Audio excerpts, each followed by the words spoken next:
इन 4 जगहों पर व्यक्ति को कभी भी खाली हाथ नहीं जाना चाहिए। यानी खाली हाथ का मतलब ये नहीं कि खूब माल और धन लेकर ही जाना है, कुछ भी लेकर ज़रूर लेकिन उन स्थानों पर जाना चाहिए। वो 4 जगह कौन-कौन है इस वीडियो में आपको बताने के लिए जा रहा हूँ। सबसे पहले आप इस हमारे वीडियो में बने रहिए और वीडियो को अंत तक देखिएगा। उन 4 स्थानों के द्वारा अगर आप खाली हाथ जाते हैं तो निराश आपको लौटना पड़ेगा। उसमें सबसे पहला स्थान आता है कौन? आपका बहन का घर। अपने बहन के घर में कभी भी खाली हाथ नहीं जाना चाहिए। जो भी है थोड़ा बहुत अन्न हो, वस्त्र हो, सोना हो, चांदी हो, रुपया हो, गहने हो, साड़ी हो, मिठाई का डब्बा ही हो, कुछ भी हो, चॉकलेट ही हो, लेकिन अपने बहन के घर में जरूर लेकर जाना चाहिए। दूसरा स्थान कौन आता है? देव मंदिर। मतलब हम किसी देवी देवता का दर्शन करने के लिए जा रहे हैं तो हमारे हाथ में कुछ भी ना हो तो एक फूल तो जरूर बनता है भगवान के चरण में अर्पण करने के लिए, एक पुष्प लेकर जाना चाहिए। तीसरा, अपने मित्र के घर।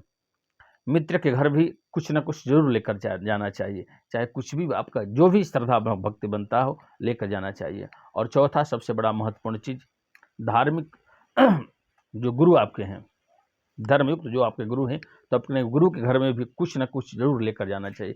क्यों? क्योंकि शास्त्रों ने इसके लिए आज्ञा दिया है। गुरु आपके जीवन के वो सबसे महत्वपूर्ण कार्य होते हैं गुरु अपने के जीवन में, तो गुरु के घर में भी जो भी कुछ जाएं तो कुछ ना कुछ लेकर जाइए। अब काहे नहीं जाना चाहिए ये भी इस वीडियो में जान लीजिए। देखिए, बहन के यहाँ अगर आप खाली हाथ जाते हैं, ठीक है, तो उनके घर में जो भी सदस्य के लोग हैं वो आपके बारे में क्या सोचते हैं। मित्र के यहाँ अगर आप खाली यहाँ जाते हैं तो मित्र तो आपको जानते हैं कि हमारा मित्र इस तरह है, लेकिन जो मित्र के बाल बच्चे हैं, जो धर्मपत्नी, आपके बारे में क्या सोचेंगे। किसी देव मंदिर में कहते हैं कि जिस परमात्मा से हम जैसा मन में भाव लेकर जाते हैं वैसे ईश्वर हमको देते हैं। तो भगवान के दरबार में पुष्प तो हम अर्पण कर सकते हैं ना।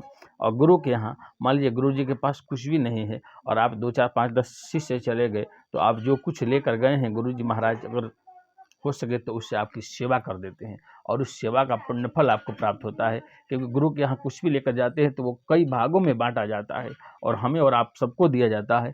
तो वो अन्न, वो मिठाई, वो वस्त्र, जो भी धन्य जो भी आप लेकर जाते हैं वो कई भागों से में चला जाता है, इसलिए उसका पुण्यफल आपको प्राप्त होता है। इसलिए 4 जगहों पर, बहन के यहाँ, देव मंदिर में, गुरु जी के यहाँ और अपने मित्र के यहाँ कभी भी खाली हाथ नहीं जाना चाहिए, क्योंकि इन लोगों के पास कुछ न कुछ लेकर ही हम अवश्य पहुँचे। नारायण।